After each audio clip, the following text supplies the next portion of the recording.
Hello friends, welcome back to my channel Gyan Sankalp. तो friends, आज हम टॉपिक अराजकतावाद से रिलेटेड एमसीक्यू करने वाले हैं, जो आने वाले एग्जाम किसी भी स्टेट से हो।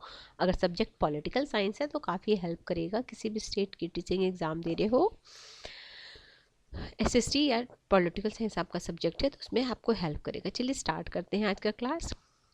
इससे पहले क्लास में मैंने कल के क्लास में उदारवाद और व्यक्तिवाद से रिलेटेड एमसीक्यू कराया। अगर आपने नहीं देखा तो वो देख लीजिएगा। राज्य के स्वावलंबी होने पर किस वर्ग का विश्वास है? तो ये आदर्शवादियों का विश्वास है। आदर्शवादी राज्य को एक स्वावलंबी यानी सजीव प्राणी मानते हैं। उनकी इसकी प्रारंभिक झलक हमें प्लेटो और अरस्तू के विचारों में मिलता है। प्लेटो राज्य को व्यक्ति का बृहद रूप मानते हैं। वास्तव में रूसो के सिद्धांत को ही वर्तमान आदर्शवाद की नींव माना जाता है। कांट को वर्तमान आदर्शवादी का जनक माना जाता है। रूसो, कांट, स्पिनोजा, हीगल, बोसांके, ब्रेंडले, फिक्टे आदि इसके व्याख्याकार हैं। तो ये सारे आपके आदर्शवादी विचारक हैं।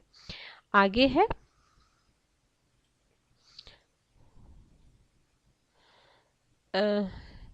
ये तो कई बार आपने ये लाइन, हीगल राज्य को पृथ्वी पर ईश्वर का साक्षात अवतरण मानता है। ब्रेडले के अनुसार राज्य एक नैतिक स्वावलंबी है जिसमें प्रत्येक व्यक्ति का स्थान निश्चित है।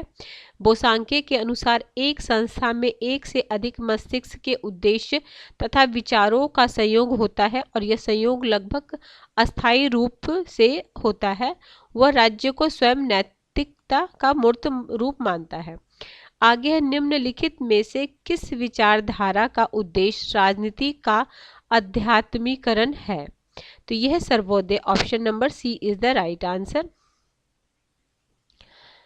और ये इनका रस्किन का बुक आपको अनटू द लास्ट ऐसे पता होना चाहिए। आगे है, निम्नलिखित में कौन अराजकतावादी नहीं है?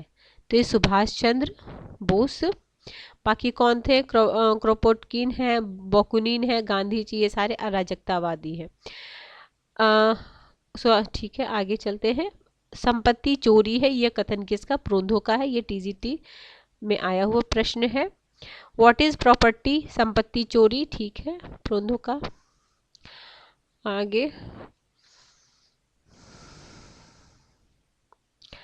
गांधी जी फांसीवादी अराजकतावादी विचारक थे, तो इनमें से किसी भी तरह नहीं। तो क्या है? टीएच ग्रीन की तरह, टॉल्स्टॉय की तरह, लास्की की तरह, तो किसी की तरह नहीं। निम्न कौन गांधी की राजनीति के प्रतिरूप मॉडल का लक्षण नहीं है? तो सत्ता नहीं है, बाकी नीति, आचार है, धर्म है, मानवता है। आगे है, निम्नलिखित में से कौन सा एक महात्मा गांधी की होम रूल की संकल्पना जिसकी हिंद स्वराज में रूपरेखा दी गई है भाग नहीं है? तो ये है आपका संसदीय शासन, ठीक है, संसदीय शासन। आगे चलते हैं। आगे है आपका, निम्नलिखित सिद्धांतों में से महात्मा गांधी द्वारा किसका प्रतिपादन नहीं किया गया है? तो यह है केंद्रीकरण का सिद्धांत, ठीक है, केंद्रीकरण का सिद्धांत। आगे है, दुनिया में प्रत्येक मनुष्य की आवश्यकता की पूर्ति के लिए पर्याप्त संसाधन है, न कि उनके लालच के लिए। तो ये उपयुक्त कथन किसके नाम से किसने बोला है? तो ये महात्मा गांधी का फेमस ही कथन है, कई बार आया हुआ है एग्जाम में, ठीक है। आगे चलते हैं। नेक्स्ट है, अराजकतावाद है, तो यह है राज्य के विरुद्ध है, अनावश्यक बुराई मानते हैं राज्य को। आगे है, आगे चलिए, दूसरा टॉपिक आपका फांसीवाद आ गया। फांसीवाद से रिलेटेड एमसीक्यू कर लेते हैं। निम्न में से किसने राज्य को एक साध्य के साधन के रूप में नहीं बल्कि स्वतः साध्य के रूप में माना है? तो ये तानाशाह। आधुनिक तानाशाह ने जन्म दिया है। निम्न में से यह कथन चुनिए। तो सर्वसत्तावादी राज्य को, सर्वसत्तावादी राज्य को। आगे नेक्स्ट है, अगला प्रश्न है आपका, जन लोकतांत्रिक अधिनायकवाद का विचार किसने दिया है? तो माओ ने दिया है। Option A. सब कुछ राज्य के अंदर है, राज्य के विरुद्ध और बाहर कुछ नहीं है, तो ये है मुसोलिनी का। आगे, सब कुछ राज्य के भीतर राज्य, ठीक है, सर्वाधिकारवादी का है। सब कुछ राज्य के भीतर है, राज्य के बाहर कुछ नहीं है, राज्य के विरुद्ध भी कुछ नहीं है। ये टीजीटी 2021 में आया हुआ है। जिसे जीना है उसे युद्ध करना होगा, ये 2010 में आया हुआ है। किसका है? हिटलर का। जिसे जीना होगा उसे युद्ध करना होगा। ठीक है, आगे चलते हैं। कोटेशन बेस्ड क्वेश्चन आपके यूपी टीजीटी में काफी आते हैं। आधुनिक समय में बल सिद्धांत के बलिष्ठ समर्थक हैं तो हिटलर है। ऑप्शन देख के बता ही सकते थे आप। ठीक है, नेक्स्ट है। चलिए थोड़ा एक्सप्लेन वाला पढ़ देखिए। हिटलर 1924 से 27 के बाद हिटलर की आत्मकथा मीन कैम्प प्रकाशित हुई।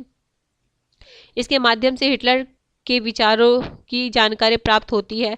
हिटलर और मुसोलिनी दोनों ही निश्चय के इस बात से सहमत थे कि मानव इतिहास एक राष्ट्र का दूसरे राष्ट्र का प्रभुत्व प्राप्त करने के लिए संघर्ष का इतिहास है। अतः दोनों ने ही इस युद्ध और साम्राज्यवाद का समर्थन किया। हिटलर का तो यहाँ तक विश्वास था कि आर्य सभ्यता का उदय ही आर्य जाति द्वारा निम्न कोटि की जाति पर विजय प्राप्त करने से हुआ है।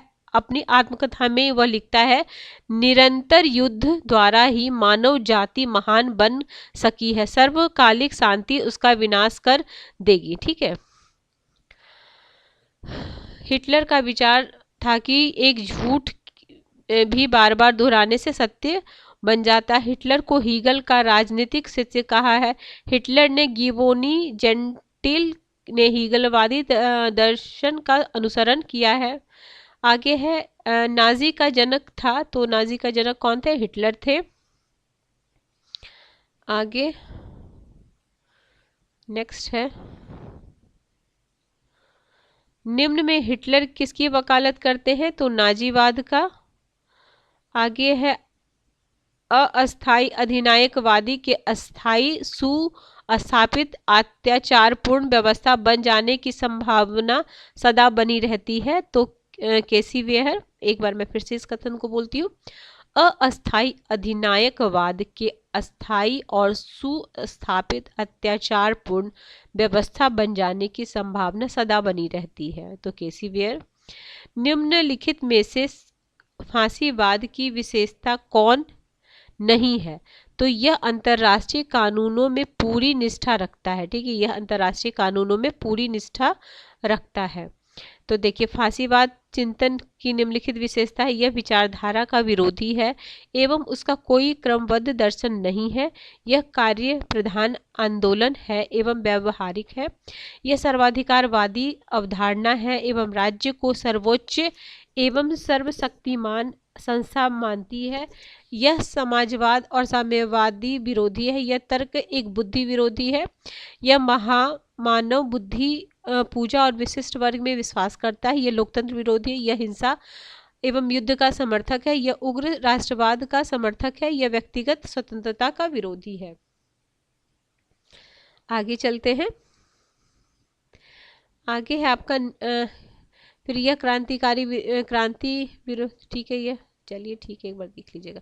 निम्नलिखित में कौन फांसीवाद की विशेषता नहीं है? ठीक है, तो व्यक्तिवाद में विश्वास ये नहीं है। एक व्यक्ति की तानाशाह में विश्वास है। अंतरराष्ट्रवाद का विरोध भी है। लोकतांत्रिक संस्था में अविश्वास है। आगे निम्नलिखित कौन सर्वाधिकारवादी राज्य में विश्वास करता है? तो फांसीवाद करता है। आगे है फांसीवाद निम्नलिखित में से किस एक सिद्धांत का समर्थन नहीं करता है? तो सर्वहारा की तानाशाही का नहीं करता है। फांसीवाद निम्नलिखित में से किसको महिमा मंडित करता है? किसको महिमा मंडित करता है? तो हिंसा को, युद्ध को और नेता को। ठीक है, आगे चलते हैं।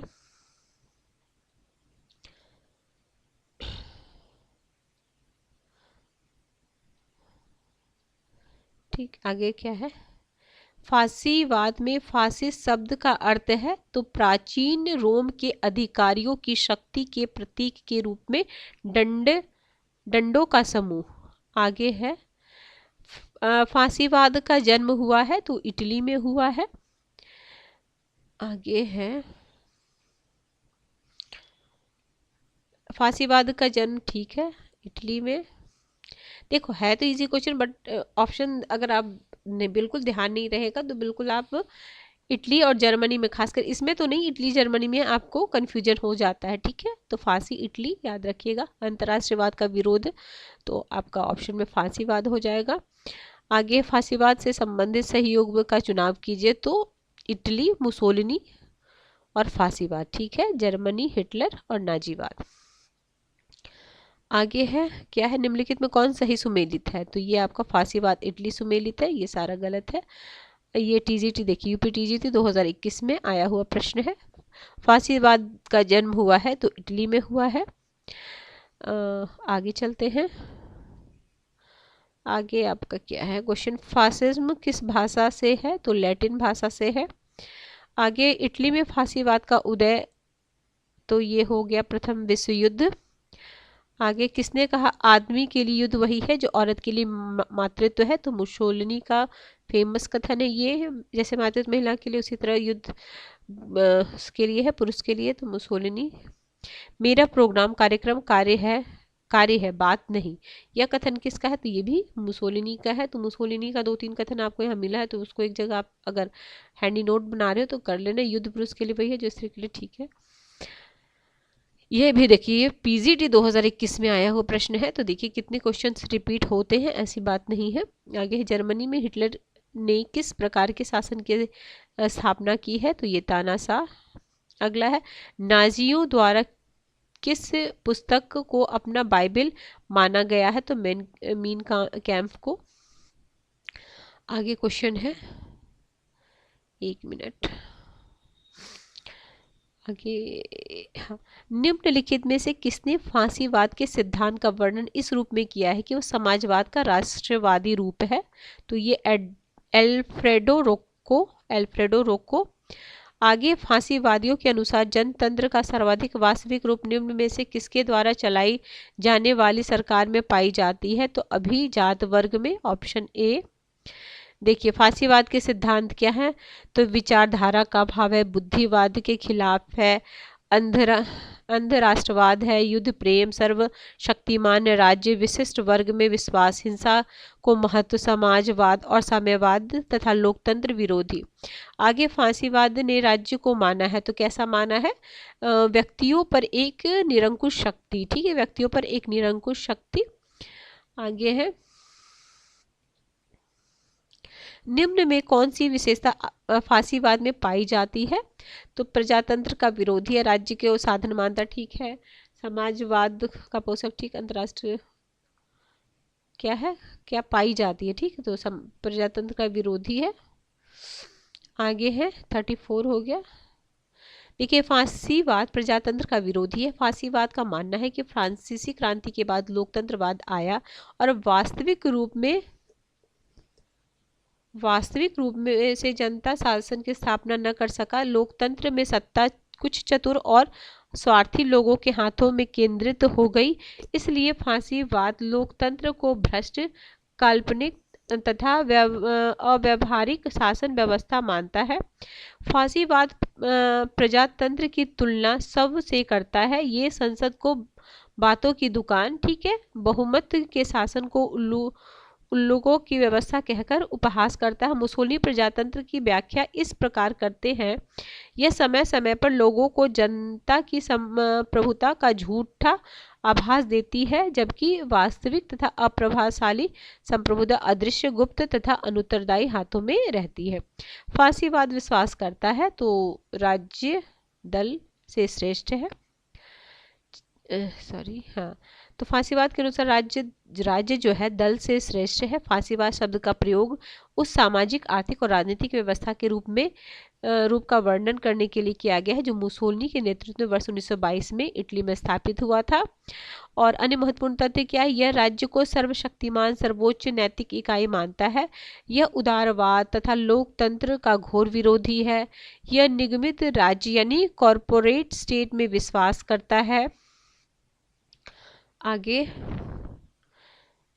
हो गया, चलिए ठीक है। नेक्स्ट क्लास में हम प्रजातंत्र यानी डेमोक्रेसी से रिलेटेड एमसीक्यू करेंगे।